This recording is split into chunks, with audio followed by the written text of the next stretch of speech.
And welcome back, everyone, to episode 2 of Spyro to Ripto's Rage. As you see, we are at the end of Glimmer. What you may not notice is that we only have 3 out of the 14 spirit particles this time. Because between the last episode and this episode, I had to leave and do stuff, so I had to shut down the PS3. But I'm back to where I was. So, let's continue. And let's go to the first homeworld. We'll get a little cutscene and enjoy.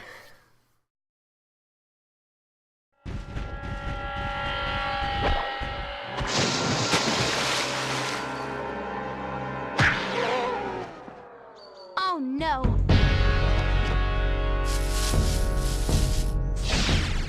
Oh, hello. We didn't get a chance to introduce ourselves before. My name is Alora. Hi, I'm Spyro. What are you, some kind of goat?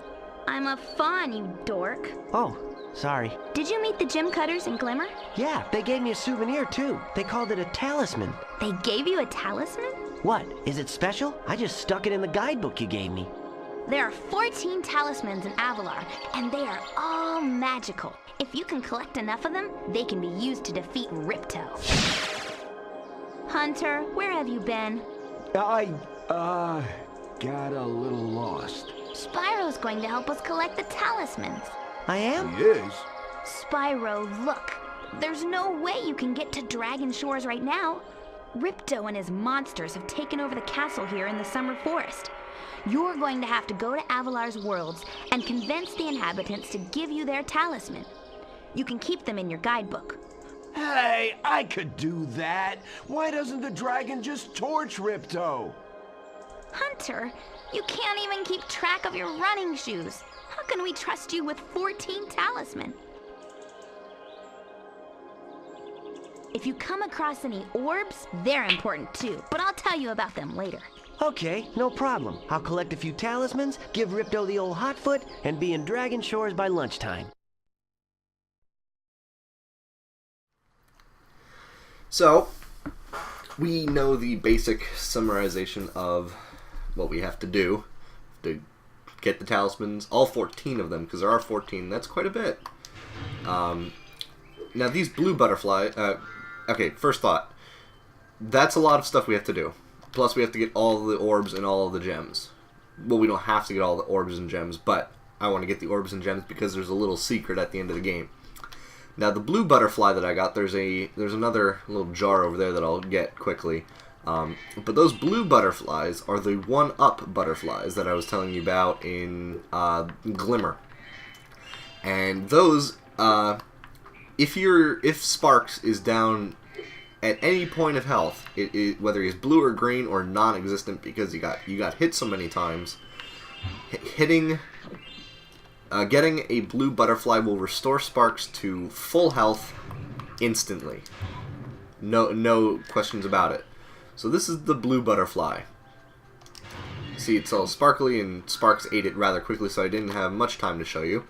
So let's move on, and oh, Alora's here. Let's talk to her. Spyro, this is the homeworld called Summer Forest. There are portals to many of the Avalar worlds around here. Unfortunately, Ripto has taken over the castle, and we need your help. Start by retrieving the talismans from each of the worlds you go to. Okay. So we have to collect all these talismans, and all these talismans will help us, at least the first time we go through getting the talismans, we will use them to get to the first boss area. So getting the talismans is important because that's the only way we can progress the game. Everything else does not matter. Well, gems do because you have to buy stuff, but orbs generally not so much until at certain points where you need a certain number of orbs in order to unlock doors and things like that you need to get through. But I'm going to ignore talking to Moneybags right now because he's going to tell us we need 500 gems in order to buy the swimming power up.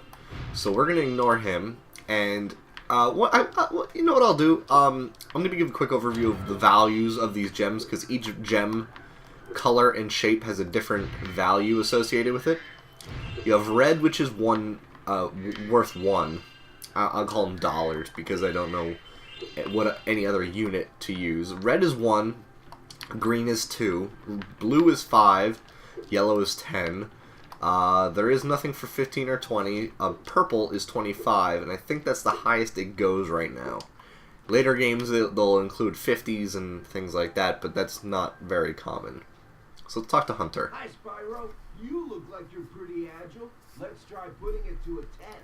See if you can get up this first step.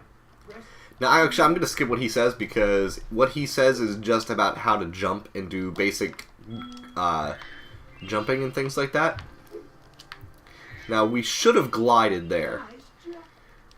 But I like breaking games and doing things that are not supposed to happen like that. So, we're just ignoring his instructions. And we're doing it our own way. Oh, I screwed up. Oh no. Oh well. Not too bad. Not the worst thing that could happen.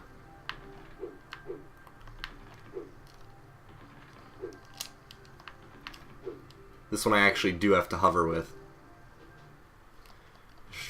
Shut up, Hunter. There we go. Okay, so, because we got there, we get an orb. Simple. So now we have all the orbs that we can get so far in Summer Forest. And we have almost all of the gems minus these two. Well, there's one here and then there's one over here. So, because we don't have enough money for the swimming power-up yet, we are going to have to go to Colossus, because there is no swimming in this level. In the other one, Idle Springs, there are parts where you have to swim underwater in order to get everything. So what I want to do is I want to play this game. Oh, I like these.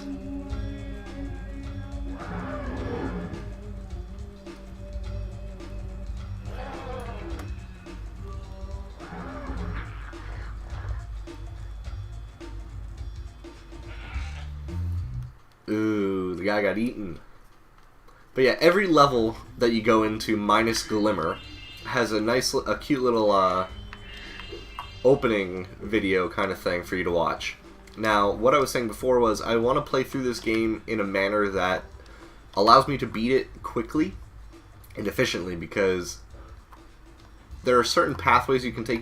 I could have gone to Idle Springs to get the gems in order to pay money bags, but that would have been for naught because I would have had to go back to that world. So let's do this world where we don't have to worry. He has been rampaging around our home, but we've managed to trap him by shutting all the doors. If you talk to the other brothers, they will open the gates and guide you to him. Good. So we have to fight a Yeti. Yay. Now the goats, which were peaceful, I guess, in the video, are now hostile towards us, I guess because we're a purple dragon thing instead of a monk. Anyway, let's talk to this guy. By concentrating, I should be able to open this door for you. Good, good, good.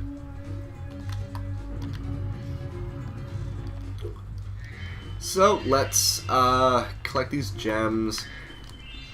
Early levels are really, really straightforward in terms of where everything's at and difficulty curves and all that kind of stuff, which is good. I like that. It's good game design, because you don't want a difficulty curve like that's hitting a brick wall, because that turns a lot of players off. Talk to you. Who needs a key when you know how to chant like this? Don't know. I wish I could chant and open my front door. Anyway, keep an eye out for keep a mental note where these golden statues are, because that will be something that we need in just a little bit. Oh, shut up. We're gonna need to remember where they're at for an orb challenge when we get through. And Zoe, what she was saying was the large yaks, you can only flame them. You cannot charge them, otherwise they will roll over you. So they're large enemies, and then there are small enemies. pretty straightforward. Now I'm going to ignore that fairy, and because she's going to say about how spirit particles are used to charge up the power-ups and things of that nature. So we're going to ignore her, charge through those. Also, if you've never played a Spyro game... Oh, jeez. Look what I can do! If you've never played a Spyro game, or at least the ones on the on the PS1, in the early life of Spyro. God, I can't believe I said SpongeBob. You'll notice there are two main types of canisters or compartments for gems. Ones you can flame and charge, others you can only charge, and then there are others that you can only flame. We haven't gotten those yet. Spyro 1... Oh, shut up, Zoe. But in the first Spyro, we did encounter ones where you can only flame it, which were the ones that if you flame it, the jewel flies up into the air and you have to catch it before it lands, or the ones with the spinning turbine style things. So, there are those types, but we don't encounter those for a little while, at least in this game. But what we will do, we will finish that, and we will talk to you. Even though I'm a vegetarian, I think you should kill that Yeti. He's pretty tough, though. In fact, I'm not so sure you're up to it. Now notice how he said kill in the voiceover, but it says torch in the text. So I think there was a disconnect between what actually was supposed to be said and what actually was said. Now, notice there are 11... We need 11 enemy spirit particles in order to activate this, but there are no more enemies, except the Yeti. The Yeti actually has a spirit particle. Now, the one thing I do want to point out is, if you remember back in Glimmer, there was the outside fly-around stage to light the lamps, and then there was the inside stage to light the lamps that you had to know how to climb to do. Now, when you get climbing ability, which is in the second homeworld, there's a world before you get the climbing ability that has a really difficult flying challenge. So I don't know why they decided to include the ladder in Glimmer in order for you to climb up and fly around. I mean, it's replay value, but it doesn't do it justice because it doesn't make sense linearly. Because if you have already done something a lot more difficult than just flying around lighting lamps, it doesn't make sense to go around and do that after you already did the more difficult challenge. Anyway, let's go into the room and we'll fight the Yeti.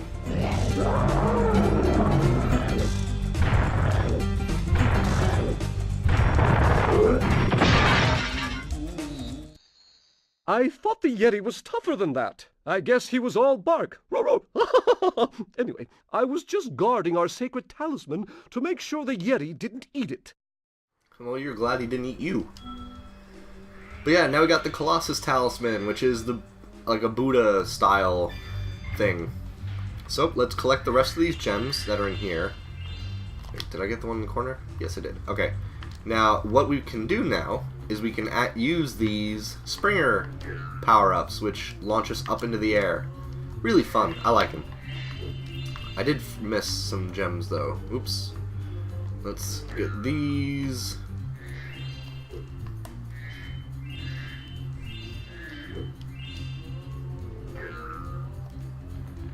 And go around the back, just to make sure there's nothing back here. Nope.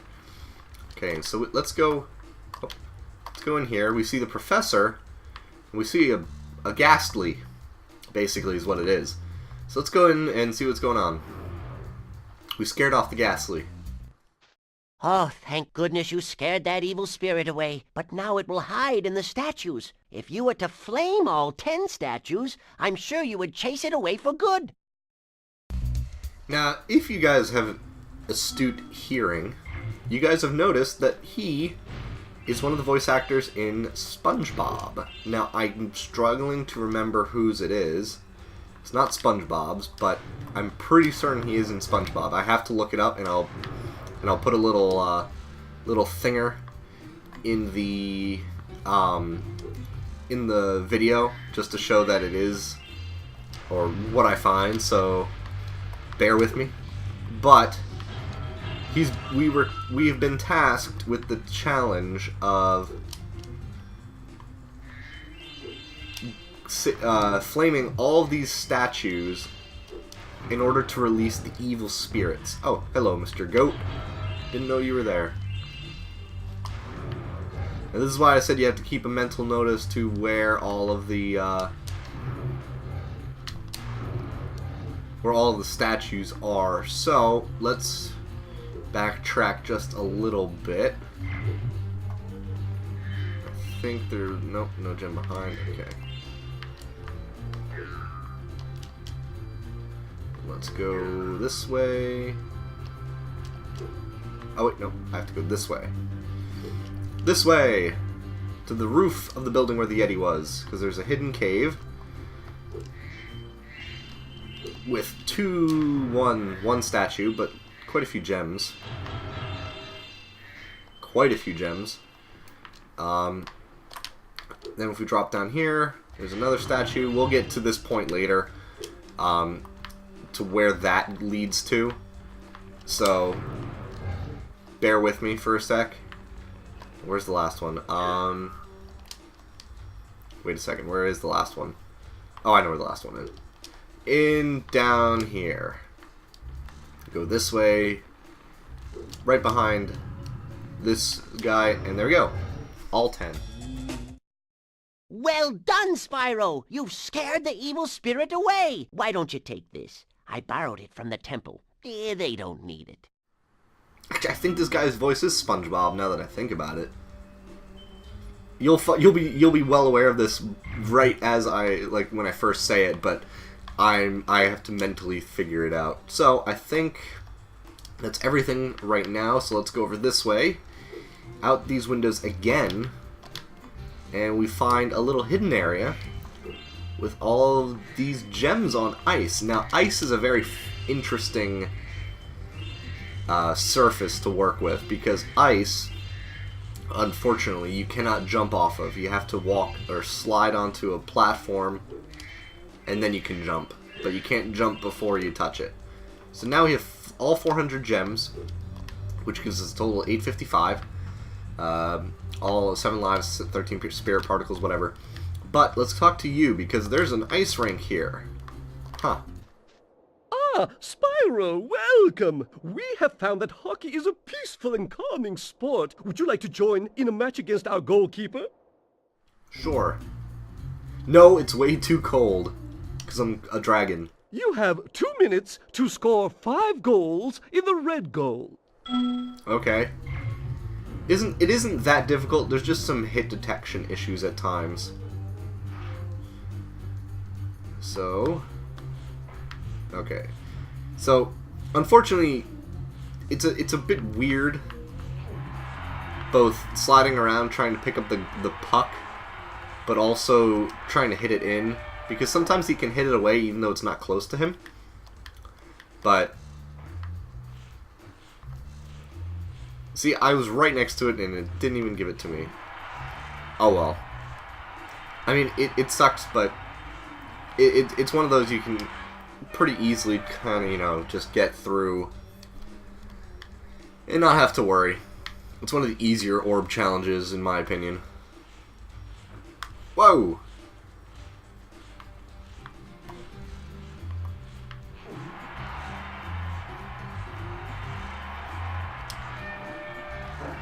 I kind of just slid into the goal. That was luck. That was complete luck, I swear.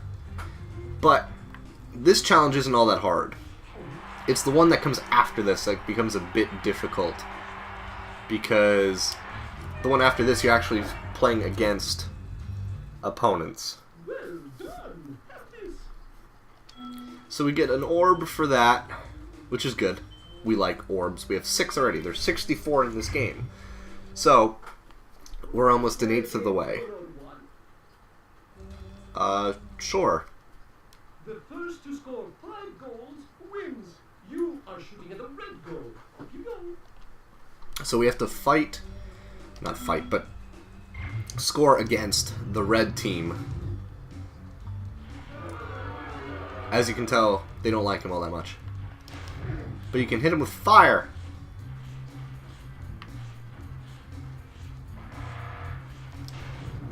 Whoop. One thing I don't like, though, is that my goalie does not hit my goals towards me. His goalie hits the puck towards him. And I realize I said his goalie hits the goals towards him, but his goalie hits the puck so that he can get it. My goalie doesn't do that. He just hits it away randomly, which actually has screwed me over in the past. But the good thing is, I can flame this guy and knock him down, which is cheating, but it's fun. See, in the first Spyro game, you couldn't flame NPCs, and they would, well, you could, but they would not react to anything you did. So, in this game, when they give you the ability to interact with the NPCs like that, it's a lot of fun. It's quite amusing. No, no, no, no! No! Okay. Nope, nope, nope, nope, nope, nope. Come on. There we go, Spyro. Thank you. Oh. Where'd the puck go? Oh, you have the puck. Jerk. That's right. You don't get a goal.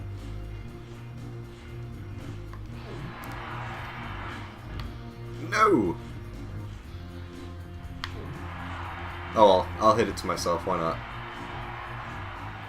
Juke! And he gets the goal. Now, if you notice, Sparks ate a butterfly. I'll explain what those are in just a moment. Well done, have this. If you stare at it long enough, you might not see anything. Funny, funny. Now, what we got was a skill point. Now, the skill point is... skill points are all throughout this game, and they have various... they're various, basically, like, sub-objectives that are not required in order to beat the game. They're just little bits and pieces that say, hey, I can do this in this game. They're basically like the precursor to trophies in the PlayStation Network and whatnot. And since this game was made by Insomniac, the same people who made Ratchet and Clank, skill points made their way back into Ratchet and Clank when that game was being developed by them. So, being that we completed Colossus, let's go through the portal, and we will end the episode there because we're about 23 minutes. And we'll get this little ending cutscene.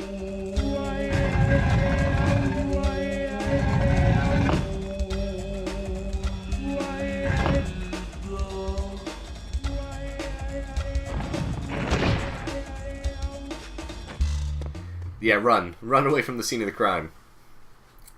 But yeah, like I said, every level has a nice little opening cutscene, but they also have ending cutscenes as well. So... they're just little amusement things to amuse you while you play. But since we're here, we will pause, and I will see you guys back here tomorrow, or whenever this goes up, with Spyro 2 Episode 3, where we will go get the swimming ability, and we will go complete Idle Springs. Okay? I will see you guys then.